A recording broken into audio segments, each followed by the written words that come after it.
व्यक्त करना चाहता हूं अपने राष्ट्रीय आचार्य आदरणीय इंजीनियर केशव बौद्ध साहब का, जिन्होंने आज गुरु पूर्णिमा का जो महत्व है उसके संबंध में राष्ट्रीय बौद्ध महासभा का जो मुख्य उद्देश्य है नैतिक चरित्र जीवन का निर्माण करने का, उसके संबंध में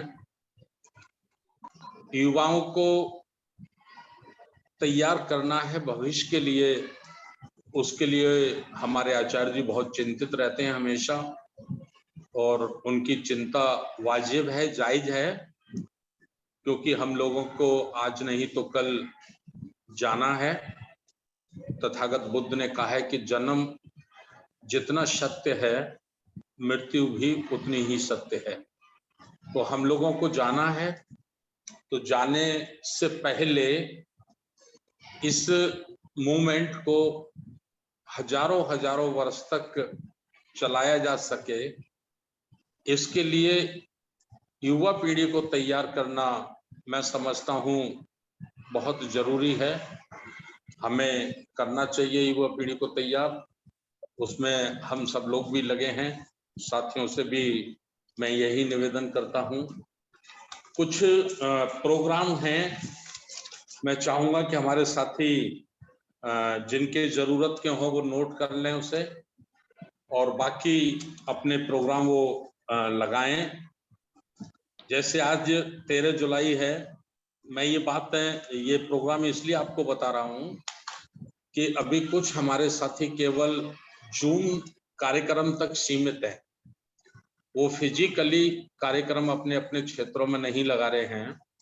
मैं उन्हें बार बार निवेदन कर रहा हूँ कि अपने जिलों में, अपने राज्यों में, अपने महानगरों में, अपनी कमिश्नरी में आप जूम कार्यक्रम के साथ साथ फिजिकल भी धम्म चर्चा और धम्म की चर्चा इस संबंध में आप लोग कार्यक्रम आयोजित करें। जैसे उदाहरण के लिए मैं अपने आप को बहुत बिजी रखता हूँ, अनेक प्रकार से मेरा स्वास्थ्य खराब है, आप सब भलीभांति जानते हैं, मुझे बताने की जरूरत नहीं। फिर भी मैं अपने को जूम के साथ साथ दूसरे प्रोग्रामों में भी बहुत ज्यादा बिजी रखता हूँ। जैसे आज 13 जुलाई को हमारा जूम का है, और इसके बाद मैंने एक कबीर आश्रम वेलफेयर समिति है, तो उसमें सारे पढ़े लिखे अधिकारी कर्मचारी ही उसके मेंबर हैं। तो मैंने उनको निवेदन किया कि गुरु पूर्णिमा को आप एक 2 घंटे 2.5 घंटे का सेमिनार जरूर रखिए बुद्ध के बारे में जानने के लिए, गुरु पूर्णिमा के बारे में जानने के लिए। तो उन्होंने मेरे निवेदन को स्वीकार किया और उन्होंने आज प्रोग्राम रखा है 1 बजे से। इसी तरह 17 जुलाई को आगरा में ही केंद्रीय कार्यालय गौतम बुद्ध इंटर कॉलेज में हमारे कुछ साथी हैं, माननीय राजाराम आनंद साहब, माननीय लक्ष्मण सिंह जी, ये सरकारी अधिकारी रहे हैं, अभी रिटायर हो गए हैं। मान्यवर काशीराम साहब के समय से हैं, बामसेब से जुड़े हैं, तो उनके मन में भी उथल पुथल रहता है कि ये सामाजिक आंदोलन, धार्मिक आंदोलन, इसको एक योजनाबद्ध तरीके से कैसे आगे लाया जाए। तो इसके लिए 17 जुलाई को 11 बजे से करीब खास जिम्मेवार आगरा मंडल, आगरा जोन के हमारे जिम्मेवार साथियों की यहाँ चिंतन शिविर के रूप में रखा गया है। इसी तरह से 18 जुलाई को ही आगरा में जो डॉक्टर अंबेडकर सामुदायिक केंद्र है मेन शहर में, बीच बाजार में, तो वहाँ बुद्ध विहारों के जो प्रबंधक साथी हैं, जो बुद्ध विहारों का संचालन करते हैं, तो उनकी भी एक विचार गोष्ठी आयोजित की गई है। मैं ये बात इसलिए बता रहा हूँ कि हर बिंदु पे आप लोगों को भी इसी प्रकार से प्लानिंग बना के ये काम करना है। 24 जुलाई को दिल्ली प्रदेश के खास कार्यकर्ताओं की मीटिंग रखी गई है। 30 जुलाई को वर्धा महाराष्ट्र में हमारे सुद्धोधन बड़बड़े साहब है, उनके मार्गदर्शन में एक मीटिंग रखी गई है। 31 जुलाई को छत्तीसगढ़ की राजधानी रायपुर में, छत्तीसगढ़, तेलंगाना, आंध्र प्रदेश, 3 प्रदेश के साथियों की एक सेमिनार संगोष्ठी रखी गई है। इसी तरह से 5 अगस्त को मध्य प्रदेश के लगभग 200 जिम्मेवार साथी, प्रत्येक जिले से 5-5 साथियों को वहां बुलाया गया है। तो मध्य प्रदेश के मूवमेंट को आगे बढ़ाने के लिए उनके साथ चर्चा के लिए मीटिंग रखी गई है। इसी तरह से 7 अगस्त को अहमदाबाद गुजरात प्रदेश की मीटिंग साथियों रखी गई है। गुजरात प्रदेश के लगभग 33 जिले हैं वहां, तो 33 जिले में से ज्यादा कोशिश करनी है कि वहां उनके प्रतिनिधि आ सकें, उनके बीच में चर्चा होनी है। इसी तरह से 12, 13, 14 अगस्त को 3 दिन का युवाओं का प्रशिक्षण संबलपुर, उड़ीसा राज्य का संबलपुर क्षेत्र है, वहां पर रखा गया है। और इस शिविर को हमारे आदरणीय इंजीनियर किशोर बौद्ध साहब लेंगे, हमारे माननीय बादल सिंह बौद्ध साहब, और मैं भी इसमें उपस्थित रहूंगा। तो ये कार्यक्रम रखा गया है। 18 अगस्त को युवाओं का एक, मध्य प्रदेश के युवाओं का एक प्रोग्राम कार्यक्रम प्रस्तावित है सतना में करने के लिए, तो उसके लिए बात चल रही है। मैं समझता हूँ शायद अभी वो कंफर्म हुआ होगा या नहीं, क्योंकि 21 अगस्त माननीय बादल सिंह बौद्ध साहब कह रहे थे, वहां के लोग मांग रहे हैं, तो मैंने उन्हें निवेदन किया कि 21 अगस्त 16 अगस्त को मेरा चलना होगा संबलपुर से, और 18 को मैं वापसी हो पाएगी तो थोड़ा मुश्किल होगा, तो 28 अगस्त को ही आप उसे कर लें तो बहुत अच्छा होगा। इसी तरह से 23 सितंबर को संकल्प दिवस है। 23 सितंबर 1917 को बाबा साहब का जब सामान फेंका गया था, तो बड़ोदरा में उनको एक पेड़ के वृक्ष के नीचे बैठकर उन्होंने बहुत बड़ा संकल्प लिया था। कल्पना नहीं की जाती उस संकल्प की। उन्होंने संकल्प लिया कि हजारों वर्षों की इस गुलामी का यदि मैं अंत न कर सका तो खुद को गोली मारकर अपनी आत्महत्या कर लूंगा। इतना बड़ा संकल्प लिया, तो उसको हम लोग संकल्प दिवस के रूप में राष्ट्रीय बौद्ध महासभा बड़ोदरा में ये कार्यक्रम करेगी।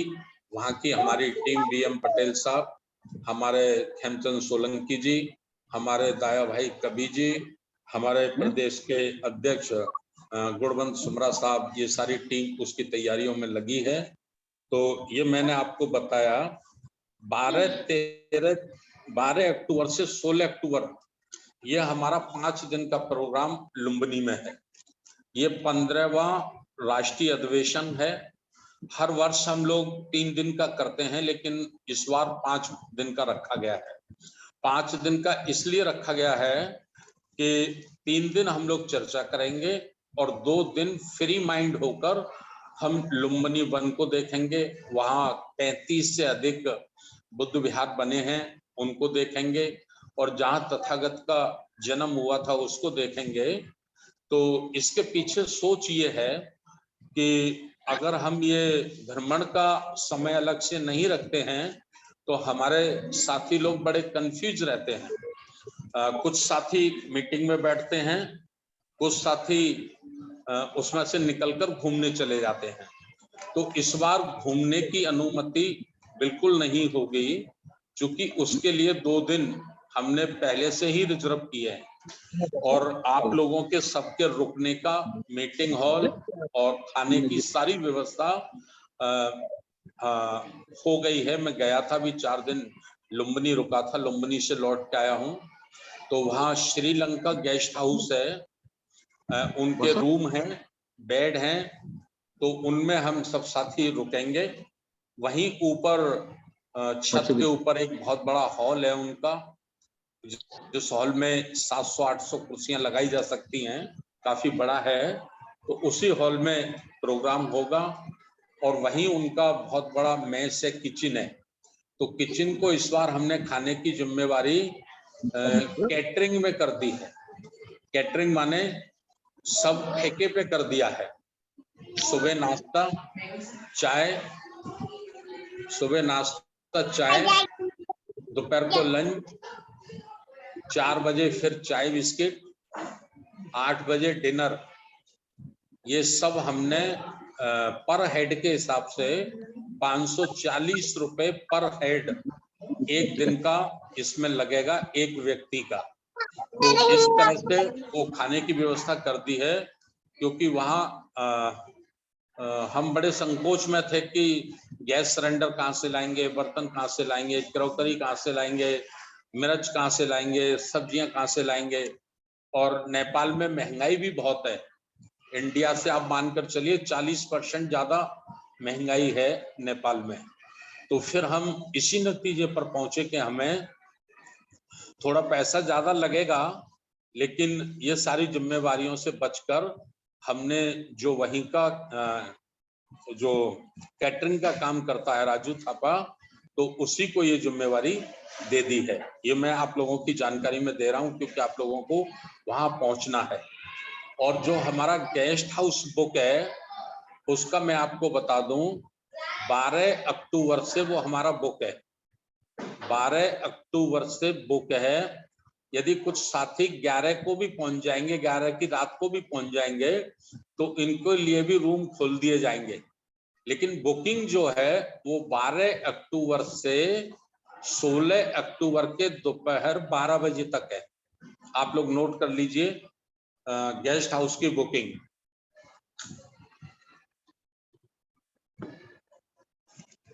12 अक्टूबर के से लेकर 16 अक्टूबर को दोपहर 12 बजे तक, 12 बजे तक सबका लंच तैयार हो जाएगा, और लंच लेकर हम सब लोग लुम्बिनी से विदाई लेंगे 16 अक्टूबर को।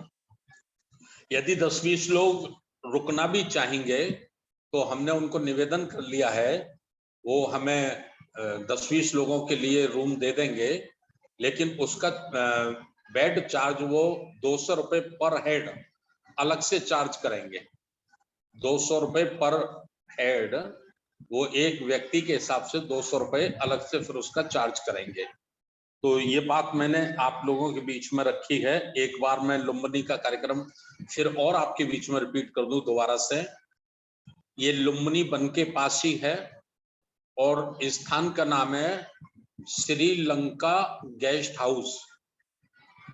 श्रीलंका गेस्ट हाउस उनका कार्ड है, उनका कार्ड हम व्हाट्सएप के माध्यम से पूरे ग्रुपों में डाल देंगे, और एक पोस्ट भी उसकी माननीय हमारे कार्यकारी अध्यक्ष बादल सिंह बौद्ध जी के द्वारा तैयार कर दी गई है, तो वो उसको भी हम व्हाट्सएप पे डाल देंगे। और लुम्बिनी बहुत दूर नहीं है, ये मैं आपको बता दूं। मैं जब वापिस आया था लुम्बिनी से, तो मैंने 10 बजे होटल छोड़ा था, सुबह 10 बजे, और आप यकीन करिए मैं शाम को 7 बजे अपने घर पे था, आगरा में था। सुबह 10 बजे मैंने होटल छोड़ा था, और शाम को 7 बजे मैं आगरा में आ गया था। और इसमें हमने 3 ब्रेक लिए थे, 3 ब्रेक लिए थे, टी ब्रेक लिए थे, खाना नहीं खाया था, चाय बिस्किट लिया था। तो मुझे लगा कि अभी तक तो मैं बड़ा चिंतित रहता था कि लुम्बिनी बहुत दूर है, तो ज्यादा दूर नहीं है। अच्छा, इधर से जब हम गए थे तो एक नाइट हमने लखनऊ स्टे किया, और लखनऊ हमने सुबह 8 बजे छोड़ा, और हम शाम को 7 बजे लुम्बिनी पहुंचे। हुआ क्या? हुआ ये कि हम रास्ता भूल गए। हम गोरखपुर के लिए चले गए, लखनऊ से फैजाबाद, फैजाबाद से बस्ती, बस्ती से गोरखपुर, और गोरखपुर से 135 किलोमीटर है लुम्बिनी। तो ऐसे जाके फिर हमको ऐसे बैक आना पड़ा।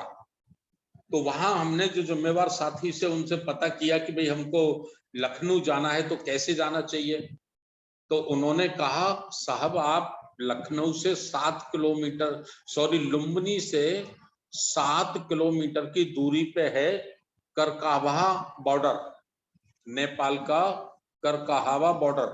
वो जो पोस्ट बनाई है उस पर लिख दिया गया है, सब पोस्ट बना दी गई है, लिख दिया गया है। तो 7 किलोमीटर लुम्बिनी से करकाहा बॉर्डर है, और वहां से हम पकड़ेंगे सिद्धार्थनगर, सिद्धार्थनगर से बस्ती, बस्ती से फैजाबाद, फैजाबाद से लखनऊ, यानी हम 2 बजे सही 4 घंटे में लुम्बिनी से लखनऊ आ गए थे।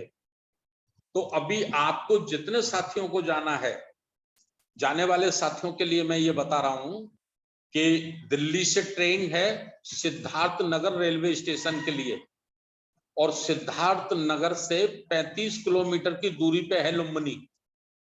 सिद्धार्थ नगर रेलवे स्टेशन से 35 किलोमीटर की दूरी पे लुम्बिनी है, तो आप जा सकते हैं। यदि आपकी ट्रेन गोरखपुर है तो गोरखपुर से भी सिद्धार्थ नगर के लिए ट्रेन आज चलती हैं, आप नेट पे सर्च करेंगे आपको मिल जाएगा। तो इस तरह से आप जा सकते हैं।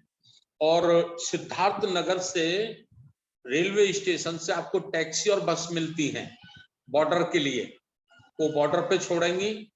बॉर्डर के बाद फिर आपको टैक्सी ऑटो वगैरह ये मिलते हैं जो आपको लुम्बिनी छोड़ेंगे। तो इस तरह से वहां जाने आने में आपको कोई तकलीफ नहीं होगी। फ्लाइट से आने वाले लोग गोरखपुर आ सकते हैं, गोरखपुर से ट्रेन पकड़ के वो सिद्धार्थ नगर भी आ सकते हैं।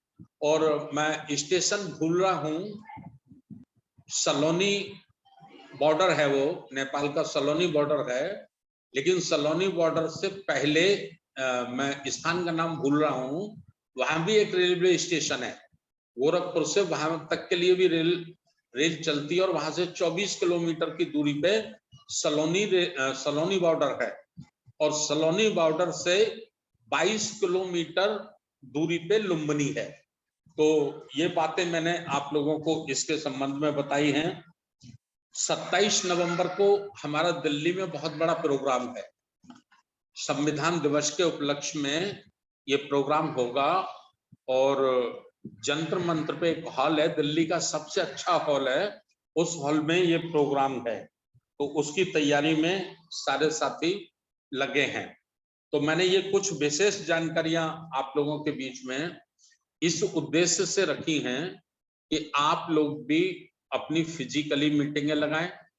और प्रचार प्रसार, देखिए प्रचार प्रसार जितना ज्यादा से ज्यादा आप करने में कामयाब हो जाएंगे, सफल हो जाएंगे, उतना ही अपने मूवमेंट को आगे ले जाने में आप कामयाब हो सकेंगे। तो प्रचार प्रसार आपको करना है। आप चाहे तो इसके लुम्बिनी के पर्चे भी छपवा सकते हैं, 2-2, 4-4 हजार आप पर्चे छपा लें और पर्चे बांटें। राष्ट्रीय बौद्ध महासभा का 15वां राष्ट्रीय अधिवेशन 12 अक्टूबर से 16 अक्टूबर तक, 16 अक्टूबर 2022 लुम्बिनी में आयोजित किया गया है। हम उसका एक मैटर बना के आप सभी को व्हाट्सएप पे दे देंगे। तो इसमें प्रचार प्रसार आप करें। आपको बौद्ध गया में लेटर पैड छपवा कर दिए गए थे, एक एक बुक दी गई थी, मेरे ख्याल वो 50 की थी या 100 की, वो बुक आपको दी गई थी, और इसलिए दी गई थी कि आप उसका इस्तेमाल कार्यक्रम की परमिशन लेने के लिए, उसको मीडिया में उसकी सूचना देने के लिए, उस प्रोग्राम को हाईलाइट करने के लिए आपको उसका इस्तेमाल करना है। तो आप उसका इस्तेमाल करिए। लुम्बिनी प्रोग्राम को टारगेट बनाकर आप लोग ज्यादा से ज्यादा उसका प्रचार प्रसार करिए। ये बातें मैं आपको इसलिए बता रहा हूं कि बुद्धिज्म को अगर भारत में आपको लाना है तो आपको जो बाबा साहब के फॉलोवर हैं, कांशीराम साहब के अनुयायी हैं, या साऊ फूले के अनुयायी हैं, या संत रविदास, संत कबीर, बिरसा मुंडा जो हमारे संत गुरु हुए हैं उनके अनुयायी हैं, तो उनको ये भरोसा दिलाना पड़ेगा, आपको ये विश्वास दिलाना पड़ेगा कि राष्ट्रीय बौद्ध महासभा ही एक ऐसा संगठन है जो प्लानिंग बनाकर योजनाबद्ध तरीके से पूरे देश में काम कर रहा है, और यही संगठन महापुरुषों के आंदोलन को आगे ले जा सकता है, इसको कामयाब बना सकता है। ये आपको विश्वास दिलाना पड़ेगा। क्योंकि एक कहावत है बुजुर्गों की कि जो दूध से जलता है वो छाछ को फूंक कर पीता है, जो दूध का जला होता है वो छाछ को भी फूंक कर पीता है। तो हमारे बहुत सारे संगठनों ने चीटिंग की है, धोखा किया है मिशन के साथ और लोगों के साथ, तो इसलिए वो काफी चिंतित हैं। तो वो उनका ये जो अनकॉन्फिडेंस है, इस अनकॉन्फिडेंस को कॉन्फिडेंस में, यानी अविश्वास को विश्वास में हमको बदलना होगा। तो ये बातें मैंने आप लोगों के बीच में रखी है कि आप जितना प्रचार प्रसार करेंगे,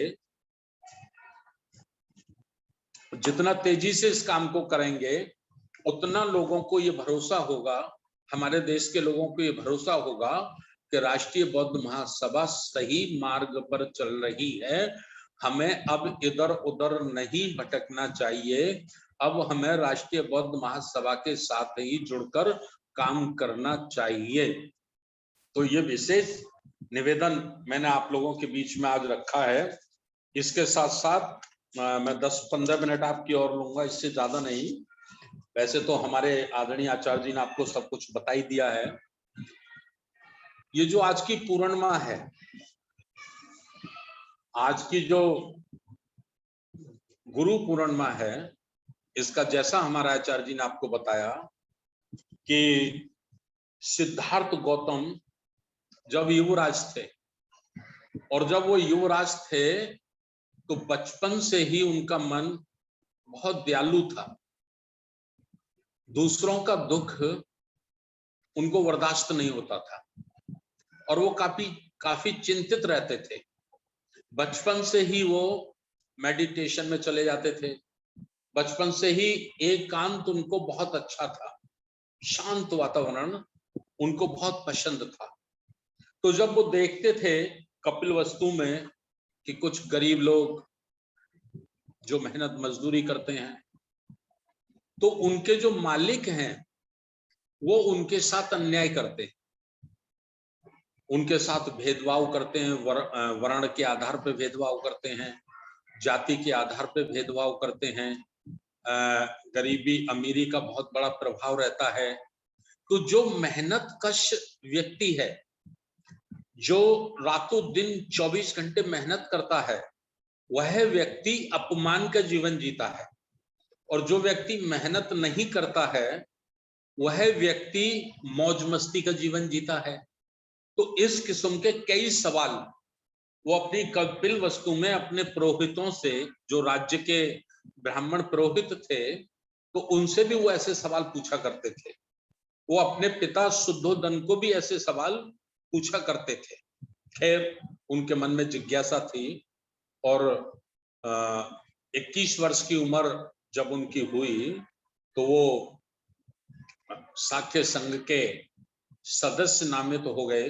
जैसे अभी होता है राज्यसभा और विधान परिषद, इस तरह से वो नामित हो गए, और 8 वर्ष तक उनका बहुत शुक्ल कार्यक्रम चला, और इतना कुशल कार्यक्रम था उनका कि पूरा संघ सिद्धार्थ गौतम से बड़े पैमाने पे प्रभावित होता था, प्रभावित रहता था।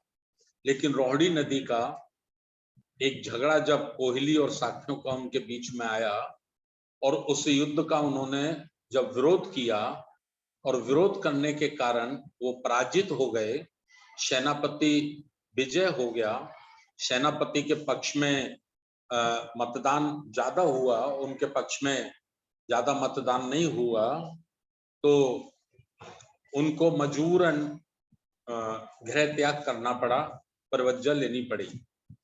प्रवज्जा लेने के बाद जब वो प्रवज्जा लेने के बाद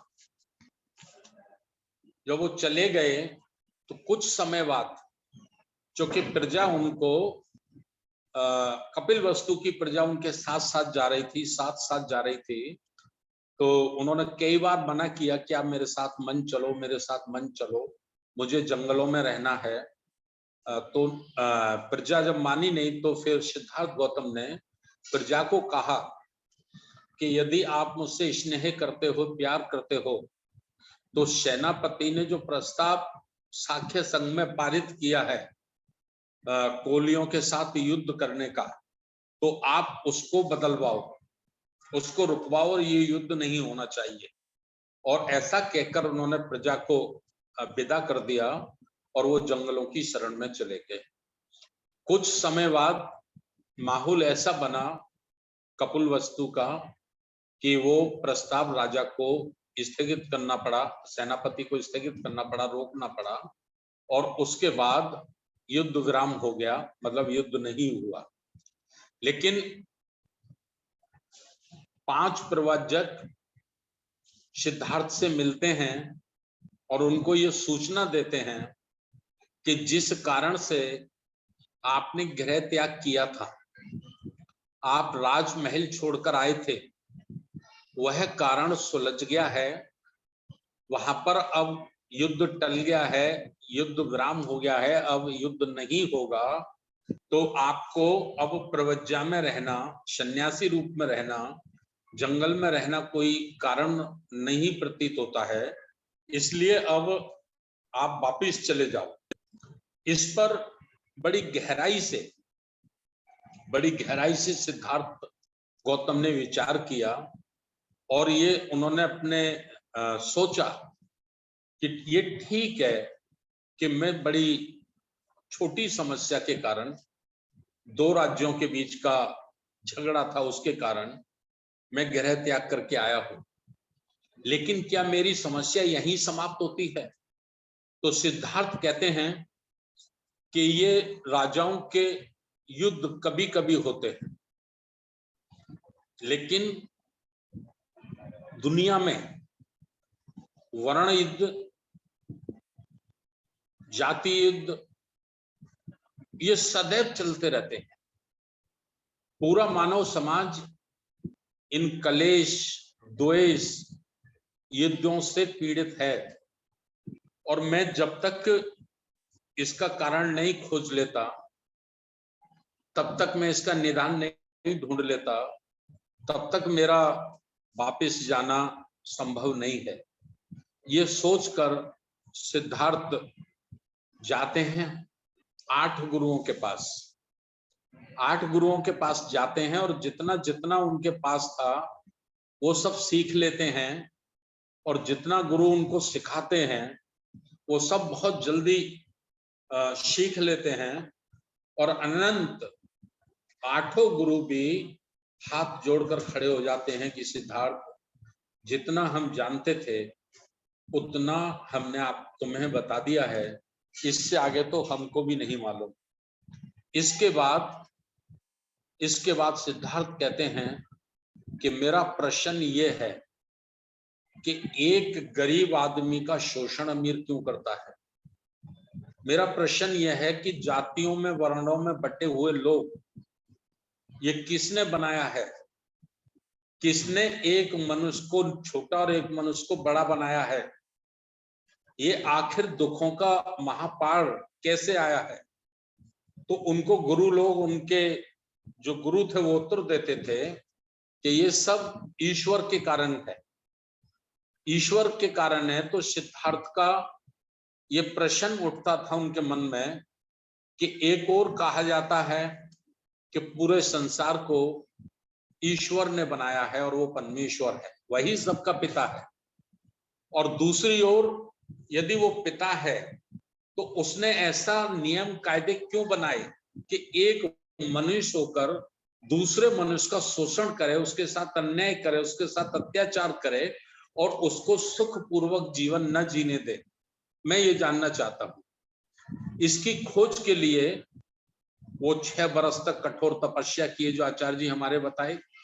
खैर, बुद्ध बैसाखी की पूर्णिमा को उनको बोधि प्राप्त हुई, उनको ज्ञान प्राप्त हुआ।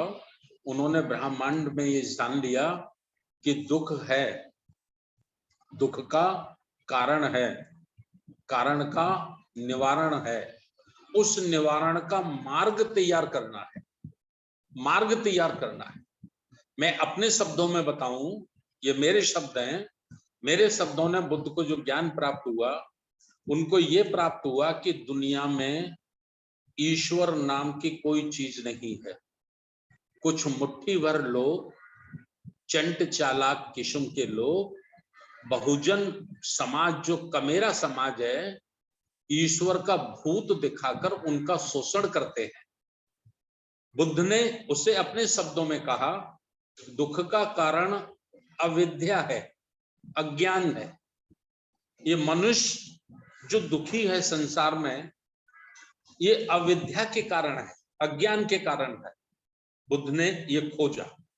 अब उन्होंने जब इसका अध्ययन और चिंतन किया तो वो इस नतीजे पर पहुंचे कि जिसने ये समस्या पैदा की है, जिसने इसको बनाया है, ईश्वर की आड़ लेकर, ईश्वर का सहारा लेकर, काल्पनिक ईश्वर की मदद लेकर, वह व्यक्ति या वह वर्ग या वो लोग बहुत चंट चालाक है, बहुत पढ़े लिखे विद्वान लोग हैं। तो अब उनसे मुकाबला करना और इस व्यवस्था को खत्म करके समता, स्वतंत्रता, बंधुता, न्याय पर आधारित सामाजिक व्यवस्था कायम करना, ये कैसे संभव हो पाएगा। तो एक बार ऐसी घटना उनके जीवन में होती है कि वो काफी दुखी होते हैं और दुखी होकर ऐसा सोच लेते हैं कि भाई अंधविश्वास में, अज्ञानता में, अविद्या में समूचा मानव डूबा पड़ा है, शायद मुझे नहीं लगता कि ये संभव हो जाए। तो ऐसा उनका मन होता है कि मुझे इसका प्रचार प्रसार नहीं करना चाहिए, लोग इस अंधेरे से, अंधविश्वास से निकल नहीं पाएंगे। लेकिन एक उनके शिष्य होते हैं ब्रह्मसैपति, बृहस्पति शायद उनका नाम था, पूरा नाम मैं भूल रहा हूं। वो कहते हैं, तथागत, मानव को दुखों से मुक्त करने का जो उपाय आपने ढूंढा है, खोजा है, यदि आप उसका प्रचार प्रसार नहीं करेंगे तो आप भी एक तरह से मानवता पर अन्याय कर रहे हैं। बुद्ध कहते हैं, शहपति, लोग बहुत बड़े पैमाने पर, मैं अपने शब्दों में बता देता हूं उसको, बुद्ध कहते हैं कि लोगों की आंखों पर मोटी मोटी चादर चढ़ी है अंधविश्वास की, और इतने डूबे हैं वो कि शायद उन्हें ये ज्ञान का प्रकाश दिखाई नहीं पड़ेगा। शहपति कहते हैं, तथागत, कुछ लोग ऐसे भी हैं जिनकी आंखों की चादर पतली है, उसे काटकर उन्हें इस उजाले में लाया जा सकता है, उनकी मदद तो की जा सकती है। तो बुद्ध सोचते हैं कि भाई हमें ऐसे लोगों का एक समूह तैयार करना चाहिए जो सत्य की खोज में लगे हैं। तो उनको याद आता है कि जो 5 प्रवाचक थे, मेरे खीर खाने के कारण मेरा बहिष्कार करके चले गए थे, वो सारनाथ में रुके हैं। तो सारनाथ वो पहुंचते हैं, और पहुंचने से पहले जब उनको ये खबर मिलती है कि सिद्धार्थ आ रहे हैं, तो वो मन में ऐसा सोचते हैं कि सिद्धार्थ तो पथ भ्रष्ट व्यक्ति है, ये तो तपस्या से भटक गया था, हम इसको कोई सम्मान नहीं देंगे, कोई आदर नहीं करेंगे। लेकिन धीरे धीरे धीरे धीरे धीरे धीरे करके, जैसे जैसे जैसे जैसे तथागत उनके समीप पहुंचते हैं, उनका हृदय परिवर्तन हो जाता है। उनमें से एक प्रवाचक उनके लिए बैठने के लिए स्थान लाते हैं, एक पैर धोने के लिए पानी लाते हैं, दूसरा हवा करने के लिए लाते हैं, और उनसे बात करते हैं। बुद्ध कहते हैं कि मैंने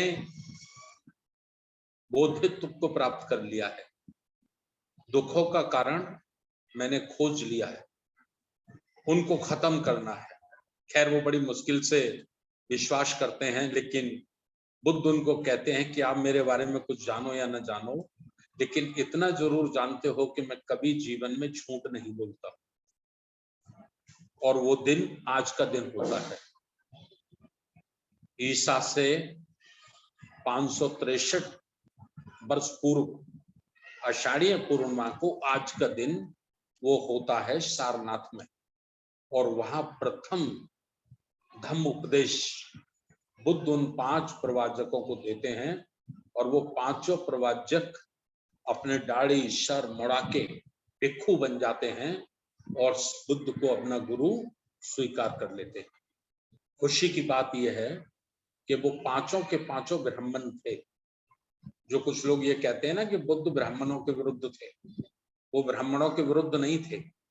उनके प्रथम पांचों शिष्य ब्राह्मण ही थे, जो पंचवर्गीय भिक्षु संघ कहलाया गया है। उसके बाद बुद्ध ये सोचते हैं कि हमें जिस व्यवस्था को मुकाबला करना है, तो उस व्यवस्था का मुकाबला करने के लिए हमें कैसे लोग चाहिए। तो बुद्ध कहते हैं सबसे पहले वो बुद्धिमान हो, वह व्यक्ति बुद्धिमान हो, चूंकि जो संघर्ष है वो किसी अशिक्षित से नहीं है, वो बड़े चालाक और बुद्धिमान लोगों से, जो पुरोहित वर्ग था उस वक्त का, पुरोहित वर्ग बड़ा चालाक है, उससे उनका संघर्ष है। तो उनसे जब संघर्ष है तो उनसे ज्यादा बुद्धिमान व्यक्ति चाहिए। बुद्ध सोचते हैं बुद्धिमान हो लेकिन नैतिक ना हो, चरित्रवान ना हो, तो भी समाज ऐसे बुद्धिमान व्यक्ति को स्वीकार नहीं करेगा। तो बुद्धिमान हो लेकिन इसके साथ साथ वो चरित्रवान हो, नैतिक हो, ठीक है, बुद्धिमान है, नैतिक है, लेकिन उसमें करुणा नहीं है, शील नहीं है, प्रज्ञा नहीं है, त्याग नहीं है, तो भी समाज उसको स्वीकार नहीं करेगा। क्योंकि हजारों वर्षों की सड़ी गली व्यवस्था को से मानव को निकालना है। तो निकालने के लिए सबसे पहले हमें ऐसे लोगों को तैयार करना होगा जिनके ऊपर समाज भरोसा कर सके, विश्वास कर सके। तो इन शर्तों पे बुद्ध ने भिक्षु संघ का निर्माण किया, जो गृह त्यागी बने, जिन्होंने अपने जीवन का संकल्प केवल और केवल मानव को दुखों से मुक्त करने के लिए लिया।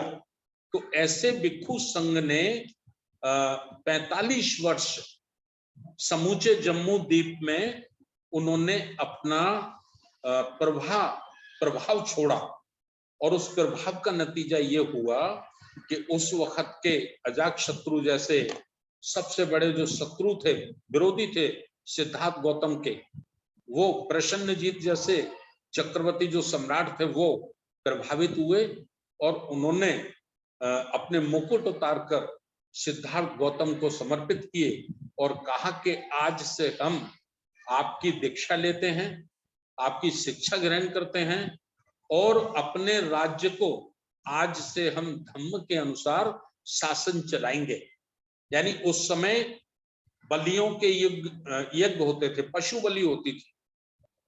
21 हजार पशुओं की बलि देने का साहित्यों में उदाहरण है, मैं नाम नहीं लेना चाहता, साहित्यों में उदाहरण है।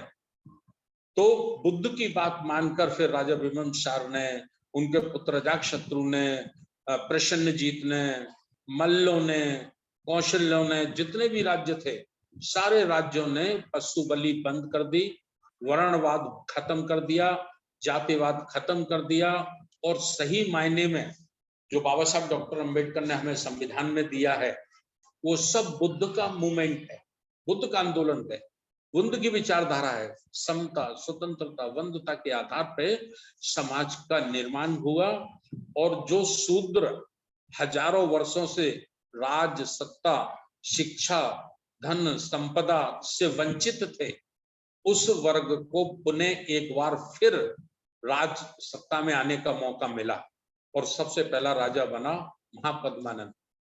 महापद्मानंद जो नाई समाज से था। उसके बाद फिर उनका भतीजा चंद्रगुप्त मौर्य, चंद्रगुप्त मौर्य के बाद बिंदुसार, और बिंदुसार के बाद उनके पुत्र अशोक ने धम्म की दीक्षा लेकर इस मूवमेंट को, इस विचारधारा को दुनिया के कोने कोने में पहुंचाने का काम किया। तो ये आज के दिन का प्रभाव है। लेकिन इसके आगे क्या हुआ, क्योंकि इन दिनों 3 महीने ये वर्षावास बुद्ध ने घोषित किया। वर्षावास अर्थात उस समय न नदियां होती थी, नदियां होती थी लेकिन सड़कें नहीं होती थी, बिजली नहीं होती थी, लोग पूरा जीवन कृषि पर निर्भर होता था और जंगल बहुत था, आबादी कम थी, सांप निकलते थे, बिच्छू निकलते थे, मतलब एक जगह से एक स्थान से दूसरे स्थान पर जाने के लिए बहुत सारी मुश्किलों का सामना करना पड़ता था। इसलिए ये 3 महीने वर्षावास के लिए रखे गए। इनका नियम बनाया गया कि जो भिक्षु हैं, जो 9 महीने प्रचार प्रसार करते हैं, तो वह भिक्षु अपने बिहार पे आ जाएंगे और अपने शिष्यों को भी बुला लेंगे और 3 महीने वो वहां प्रशिक्षण चलाएंगे। नए भिक्षु जो बनेंगे, चीवर लेंगे, उनको भी वो बुद्धिज्म समझाएंगे, प्रशिक्षण देंगे। और इस बीच में, क्योंकि इस दिनों में जो आम नागरिक है, पहले कृषि पर निर्भर था, तो आम नागरिक भी फ्री रहता था, तो वो आम नागरिक भी बैठते थे और उसमें कई आम नागरिक भी, यानी आम जनता भी, समाज के लोग भी आज के दिन वो चीवर ग्रहण कर लेते थे, सरामेड़ बनते थे। सरामेड़ माने कोई 10 दिन के लिए, कोई महीने भर के लिए, कोई 2 महीने के लिए, कोई 3 महीने के लिए, तो वो अपना सर मुड़ाते थे, सर मुड़ाते थे। इसलिए इस पूर्णिमा का, गुरु पूर्णिमा के साथ साथ इसका नाम मुड़िया पूर्णिमा भी पड़ा, मुड़िया पूर्णिमा। और ये लंबे समय तक समाज की एक ऐसी पद्धति में आ गया, सिस्टम में आ गया कि समाज इसका बहुत बड़ा अनुयायी हो गया।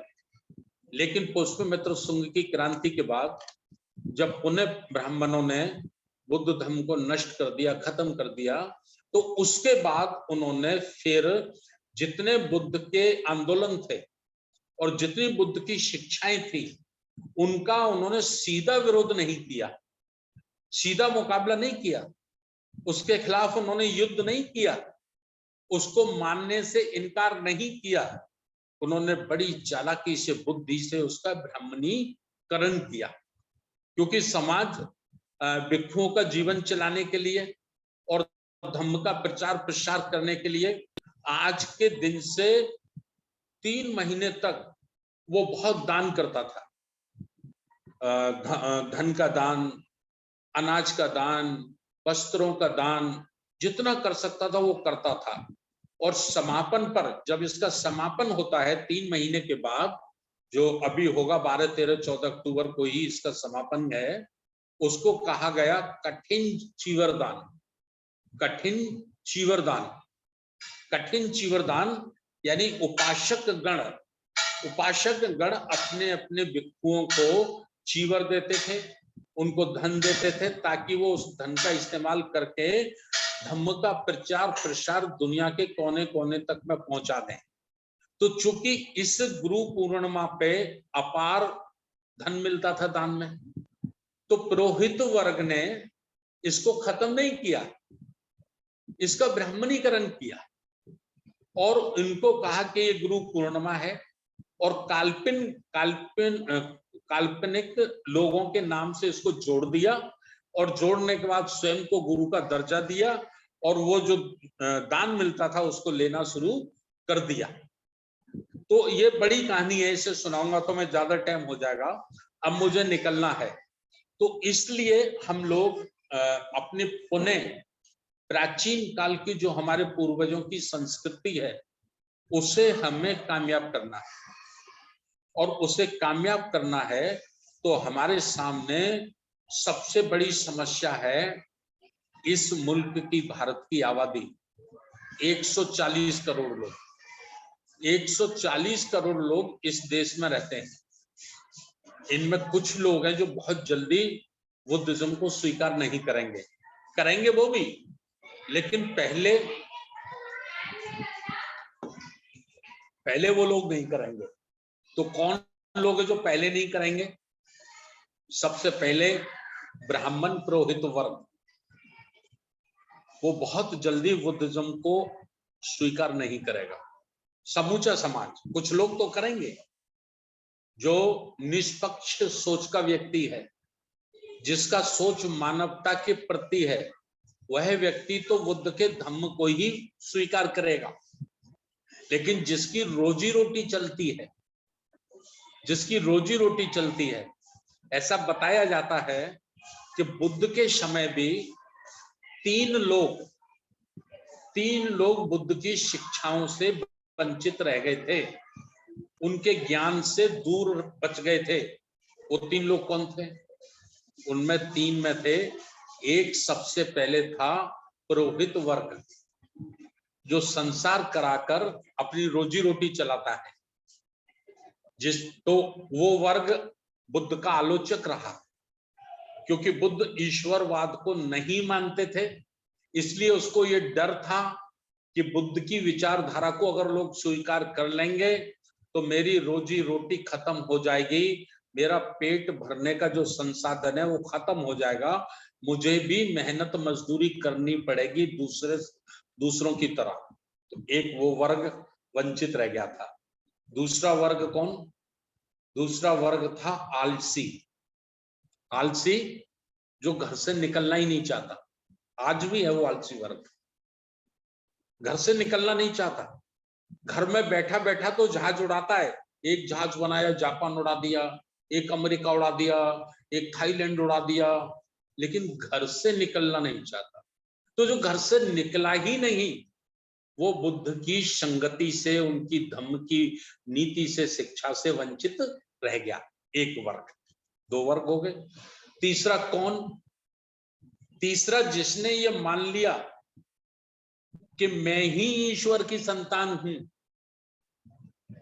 मेरे अतिरिक्त कोई है ही नहीं, तो वो बुद्ध की बात सुनने को ही तैयार नहीं हुआ।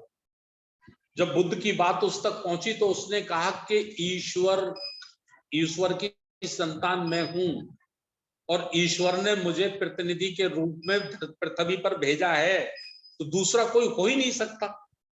तो वह भी बुद्ध की शिक्षा से वंचित रह गया। ये तीन लोग, इसीलिए बुद्ध ने सर्वजन सुखाय, सर्वजन हिताय का नारा नहीं दिया।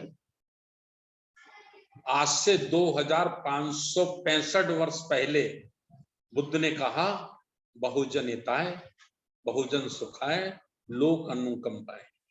लोक के ऊपर प्रकृति की, कुदरत की अनुकंपा हो, लेकिन बहुजन हिताय, बहुजन हिताय क्यों कहा बुद्ध ने?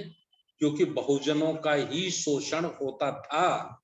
अल्प जन में रहने वाले लोग, मुट्ठी भर लोग एक बहुत बड़े समाज का शोषण करते थे। इसलिए बुद्ध को ये स्लोगन देना पड़ा कि बहुजन हिताय, बहुजन सुखाय, लोक अनुकंपाय, संसार के सारे प्राणी सुखी रहे।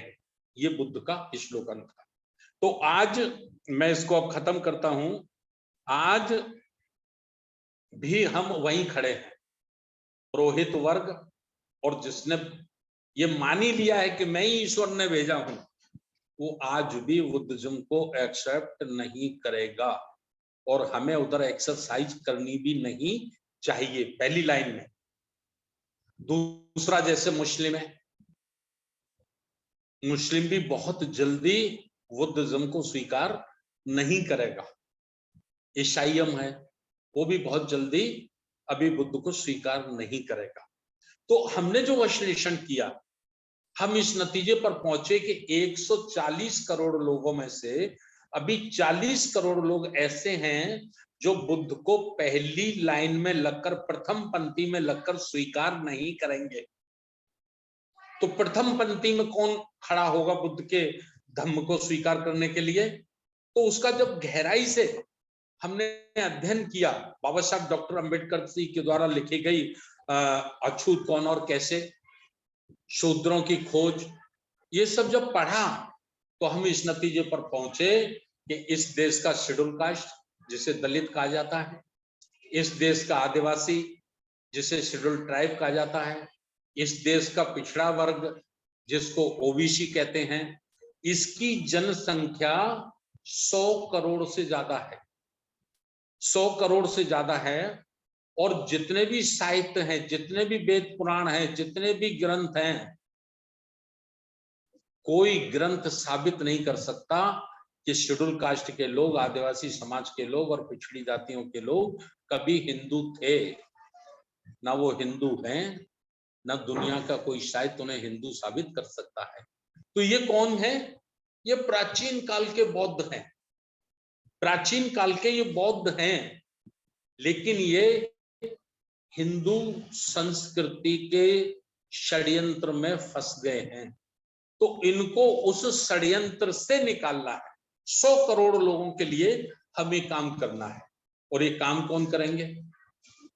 ये वो तो कर नहीं पाएंगे जिनकी आंखें बंद हैं, जिसको अभी होश ही नहीं है, जो बेहोश अवस्था में है, वो तो करेगा नहीं। करेगा कहां से? वो तो जानता ही नहीं, उसको तो पता ही नहीं है। तो कौन करेगा? ये साहु फूले अंबेडकर और मान्यवर काशीराम साहब की मेहनत से, उनके संघर्ष यात्रा से जिनकी आंखें खुल गई हैं, जिनको बोध हो गया है सत्य और असत्य का, जिनको बोध हो गया है न्याय और अन्याय का, वही लोग इसका नेतृत्व करेंगे, वही लोग इसकी अगुवाई करेंगे और 100 करोड़ सोते हुए समाज को जगाने का काम करेंगे। तो अब इसके लिए हमारे पास 7 लाख गांव हैं और 12 लाख मोहल्ले बस्तियां हैं।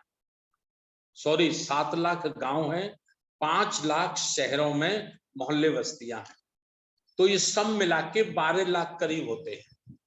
तो 12 लाख गांव, मोहल्ले, शहर, बस्तियों के लिए हमें एक एक टीचर तो कम से कम चाहिए, एक एक मास्टर तो कम से कम चाहिए, जो समाज को जन्म से मृत्यु तक बुद्ध संस्कार दे सके।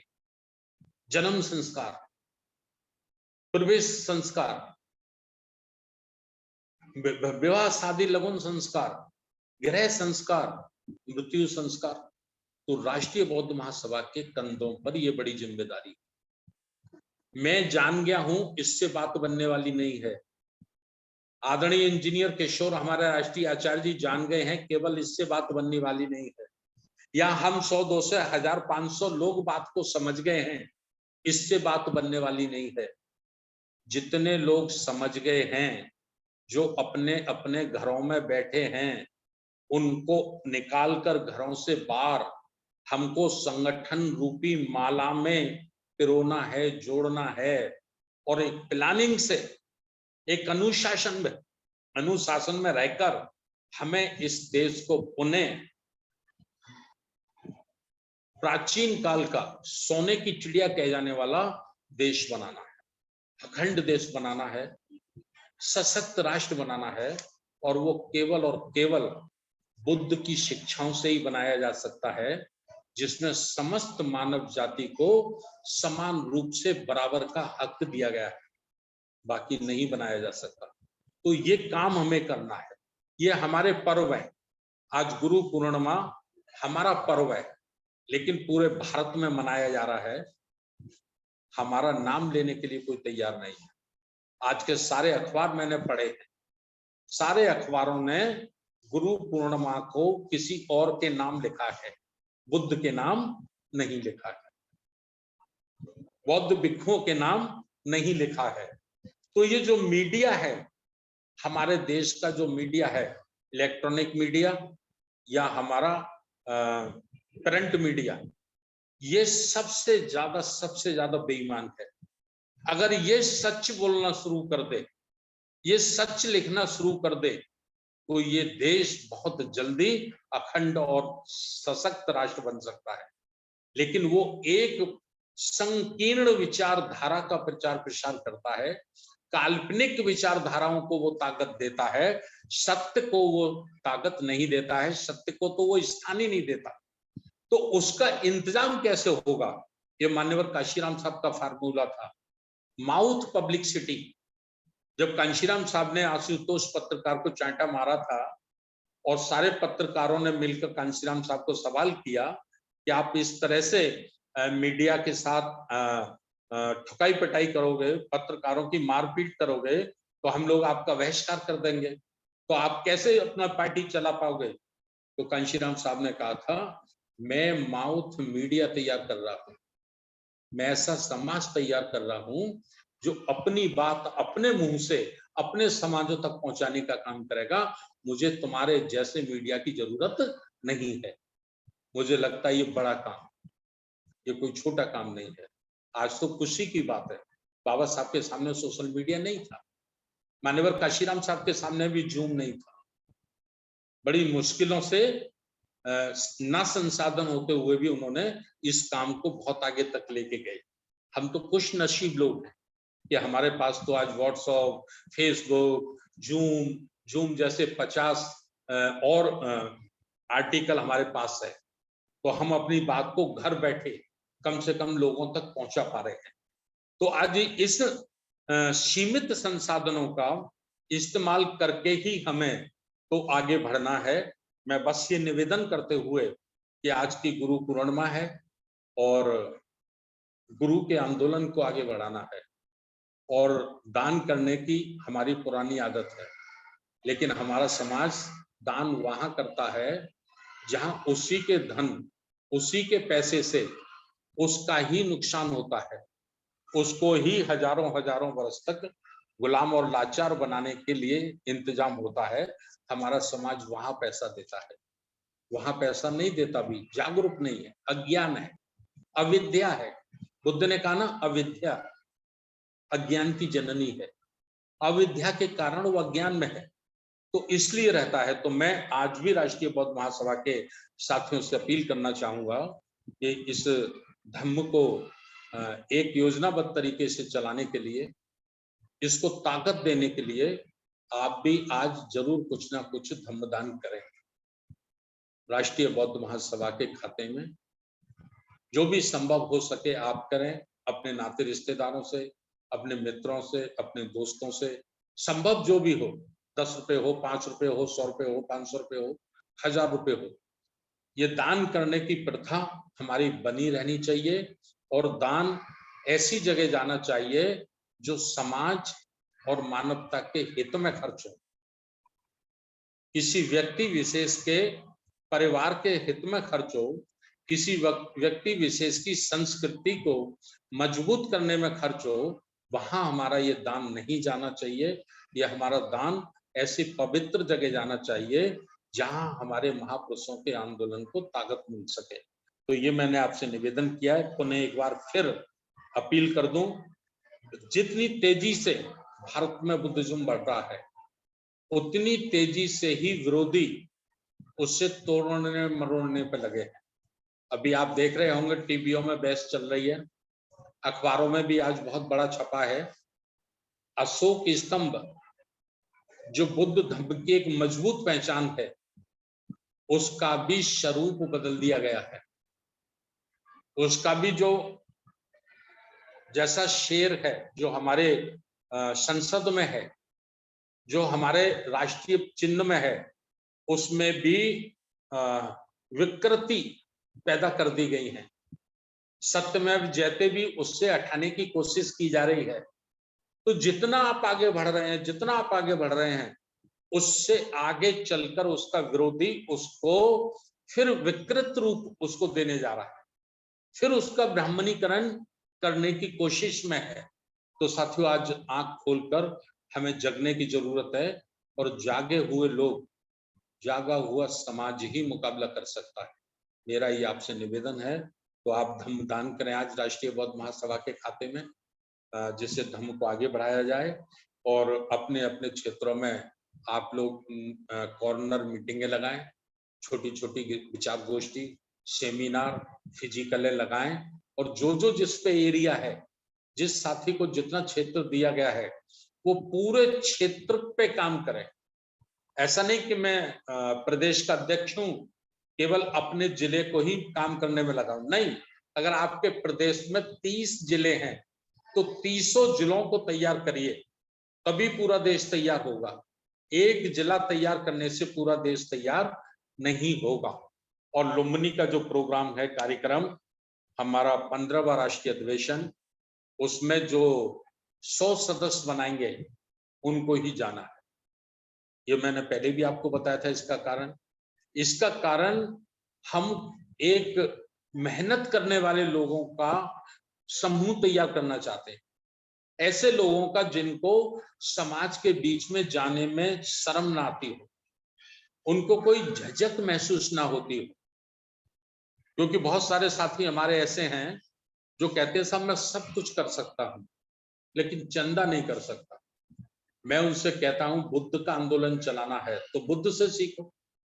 एक राजा का बेटा होकर, एक सम्राट का बेटा होकर कटोरा लेकर गांव गांव भिक्षा मांगता है, और हम भिखारी की औलाद होकर हमको भिक्षा मांगने में शर्म आती है? फिर हम बुद्ध की और अम्बेडकर की बात करते हैं। तो ये जाना, ये सदस्यता के 100 रुपए, मात्र 100 रुपए नहीं है, जाने पे 10,000 तो कोई एक व्यक्ति अपनी पॉकेट से दे ही देगा लुम्बिनी जाने के लिए, लेकिन हम चाहते हैं कि ये 10,000 रुपए 100 लोगों से आए और 100 लोगों को राष्ट्रीय बौद्ध महासभा के और धम्म की बुद्ध की महापुरुषों की विचारधारा का बोध हो, उनको ज्ञान हो। ये इसका मकसद है। दूसरा मकसद है कि वही लोग आए, क्योंकि उन्हें हम राष्ट्रीय कार्यकारिणी बनाएंगे, उन्हें गठन होगा राष्ट्रीय कमेटी का, तो हम ये चाहते हैं कि उसमें मेहनत करने वाले लोग आ जाएं।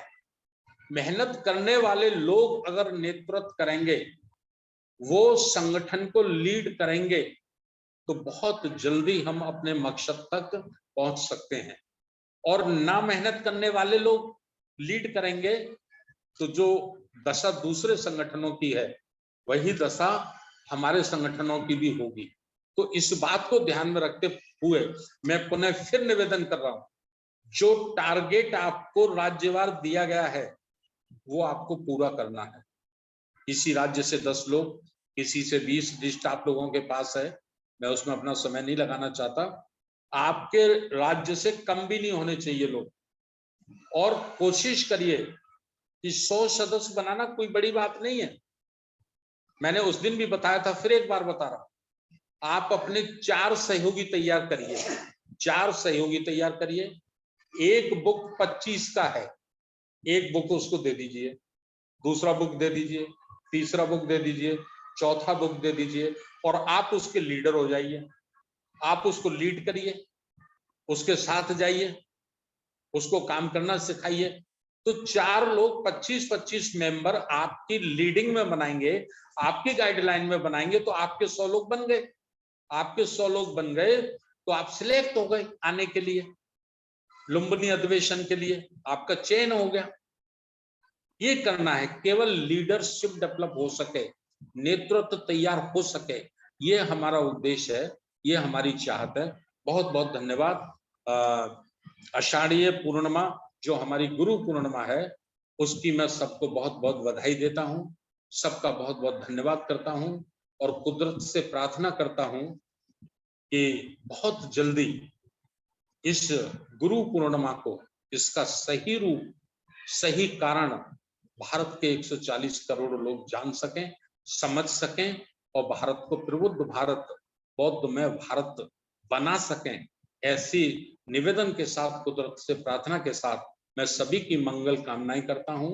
ये हमारी गुरु पूर्णिमा हमारे लिए, पूरे देश के लिए, पूरे संसार के लिए मंगलमय हो, ऐसा कहकर आप सबसे विदा लेता हूं, अपनी वाणी को यही विराम देता हूं। बहुत बहुत धन्यवाद। नमो बुद्धाय। जय भीम।